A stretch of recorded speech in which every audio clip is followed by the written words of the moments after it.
good friends. His first son, who's my godson, was born without a leg. He was born neurologically really challenged and had a lot of problems. Fed through a tube almost for 2 years.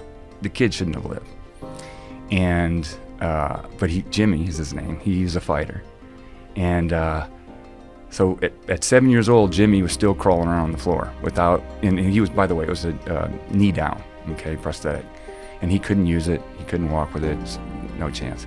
So this inventor somehow was a friend of the music therapist that would come once a week to Jimmy Eggleston's house, right? And so she brought the inventor, James Castley, in, and they brought the box. And they sat with Jimmy, and the first thing they did was get Jimmy to try to clap to a beat with his hands. And Jimmy had no conception of timing. And after several weeks of that, he started really getting it. He started understanding the beat.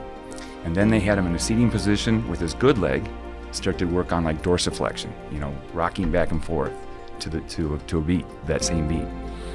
And in short order, they had him standing up with the prosthetic leg and then trying to do the same motion with his good leg with the prosthetic leg.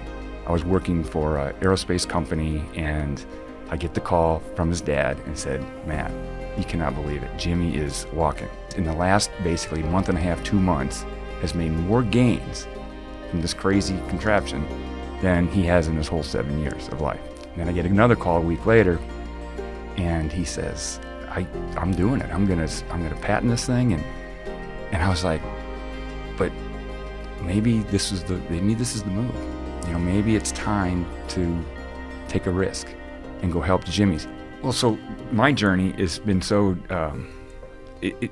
even now when I'm hanging in there with this company, why I still keep doing this and still get great joy from it is the discovery of what is going on under the hood. I guess if it's your passionate path, which for me it was helping the Jimmy Egglestons of the world, follow that for sure, okay?